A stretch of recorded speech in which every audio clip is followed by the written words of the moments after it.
Perkenalkan, nama saya Abil Basa Musir. Di sini saya akan mempresentasikan tentang penyusunan anggaran penjualan. Yang pertama yaitu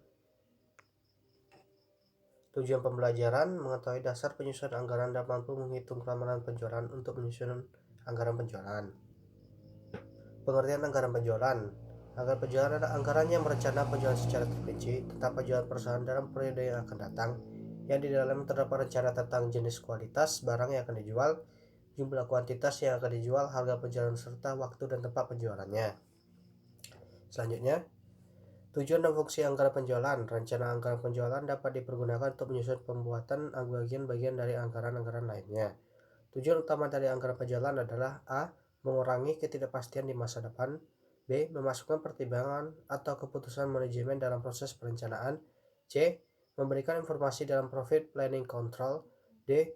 Untuk mempermudah pengendalian penjualan. Selanjutnya, fungsi anggaran penjualan dalam suatu perusahaan dapat disimpulkan sebagai berikut. Anggaran penjualan adalah dasar perencanaan atas kegiatan perusahaan pada umumnya. Anggaran penjualan terlebih dahulu disusun baru kemudian komponen-komponen anggaran lainnya, sehingga dapat menggambarkan suatu rencana anggaran komprehensif. Kemudian tahap berikutnya segera dapat menyusun anggaran produksi untuk memenuhi jumlah barang yang harus segera diproduksikan untuk memenuhi target penjualan. 2. Anggaran penjualan sebagai alat koordinasi dan mengarahkan setiap pelaksanaan divisi pemasaran. Anggaran penjualan sebagai alat koordinasi adalah untuk memantau tugas terhadap divisi produksi supaya jangan kehabisan persediaan barang. Jadi dan sebaliknya, anggaran produksi memantau kebagian pembelian sehingga terdapat keserasian dalam membentuk anggaran komprehensif. 3. Anggaran penjualan sebagai alat pengorganisasian. Anggaran penjualan berarti penetapan target-target penjualan atas setiap anatomi organisasi pemasaran yang dilakukan oleh para penjual. Disebutkan tadi perlu diorganisasikan sesuai dengan daerah-daerah pemasaran guna mencapai target penjualan yang tertera pada penganggaran penjualan. Selanjutnya, faktor-faktor yang mempengaruhi anggaran penjualan. Yang pertama itu faktor pemasaran. Luas pasar, apakah bersifat lokal, regional, nasional, atau internasional. Keadaan persaingan, apakah bersifat monopoli, oligopoli, atau bebas. Keadaan konsumen, bagaimana selera konsumen, apakah konsumen akhir atau konsumen industri. 2. Faktor keuangan. Yang perlu diperhatikan perusahaan antara lain mengenai kemampuan modal kerja mendukung pencapaian target penjualan yang dianggarkan, seperti untuk membeli bahan baku, pembayar upah, biaya promosi produk, dan lain-lain. 3. Faktor ekonomis. Yang perlu diperhatikan perusahaan antara lain dengan meningkatnya penjualan berarti meningkatkan laba, rentabilitas, atau sebaliknya. 4. Faktor kebijakan perusahaan, yaitu seperti kebijakan membuat produk dengan kualitas nomor 1, sehingga kesempatan untuk menjual produk nomor 2 dan nomor 3 menjadi tertutup. 5. Faktor perkembangan penduduk. Faktor perkembangan penduduk juga mempengaruhi anggaran. Misalnya, peningkatan kelahiran dapat meningkatkan konsumsi susu, pakaian, mainan, dan lain-lain. 6. Faktor kondisi politik, sosial budaya, pertahanan, dan keamanan. 7. Faktor teknis. Apakah kapasitas seperti mesin dan alat mampu memenuhi target penjualan yang dianggarkan? Apakah bahan baku dan tenaga kerja mudah dan murah? 8. Faktor lainnya, apakah pada musim tertentu anggaran penjualan ditambah?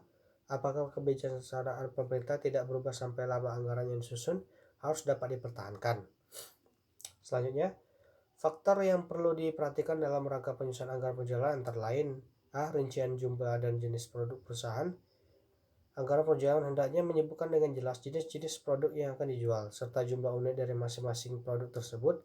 Walaupun nantinya seluruh penjualan akan dijumlahkan, namun untuk keperluan pengawasan perlu masing-masing jenis produk yang dijual tersebut diketahui jumlahnya. Rincian daerah pemasaran. B. Dewasa ini merupakan hal yang umum apabila suatu perusahaan mempunyai daerah pemasaran yang cukup luas. Bagi perusahaan-perusahaan seperti ini, di dalam penyusunan anggaran penjualan perlu untuk memperlihatkan kemana saja perusahaan tersebut akan dijual. Hal ini sangat membantu para pelaksana penjualan serta memberikan pengawasan penjualan. Pada umumnya, daerah pemasaran yang luas ini akan dibagi menjadi beberapa daerah pemasaran dengan dasar-dasar tertentu yang sesuai dengan kondisi perusahaan. C. Diskriminasi harga. Di dalam penentuan harga jual produk, terdapat beberapa perusahaan yang menetapkan harga yang sama bagi penjualan produk untuk seluruh daerah pemasaran yang ada. Namun demikian, tidak disangka pula bahwa terdapat beberapa perusahaan yang menerapkan kebijakan diskriminasi harga untuk daerah yang berbeda. D. Potongan harga. Di dalam pelaksanaan penjualan produk perusahaan sangat sering dijumpai adanya potongan harga bagi pembeli atau distributor yang membeli dalam jumlah tertentu atau pembayaran dengan jangka waktu tertentu seringkali mendapat perlakuan harga yang berbeda. Untuk memudahkan pengawasan penjualan produk perusahaan ini, maka di dalam anggaran disusun seharusnya disebutkan seberapa banyak potongan yang akan diberikan oleh perusahaan sehubungan dengan pembelian dengan persyaratan-persyaratan khusus tersebut. Pengawasan pemberian potongan pembelian ini akan lebih mudah apabila perusahaan telah mempersiapkan di dalam anggaran yang disusun tersebut. Pada umumnya anggaran penjualan ini disusun untuk suatu periode atau 1 tahun. Namun untuk keperluan perencanaan, koordinasi, dan pengawasan dalam perusahaan tersebut, selainnya anggaran penjualan yang disusun ini juga dilengkapi dengan rincian penjualan anggaran. Bahkan, beberapa perusahaan yang mendasarkan penyusunan anggaran penjualan ini dari pada pengecer, agen, dan distributor tidak jarang disusun perencanaan penjualan produk perusahaan berbulan dahulu. Baru kemudian dijadikan perencanaan tahunan dengan jalan menjumlahkan seluruh penjualan bulan yang ada. Selanjutnya peramalan penjualan teknik kualitatif menggunakan metode penilaian atau pendapat Jackman Method. Teknik kuantitatif menggunakan metode statistik atau bisa juga metode analisis tren, analisis korelasi. Sekian presentasi dari saya, terima kasih.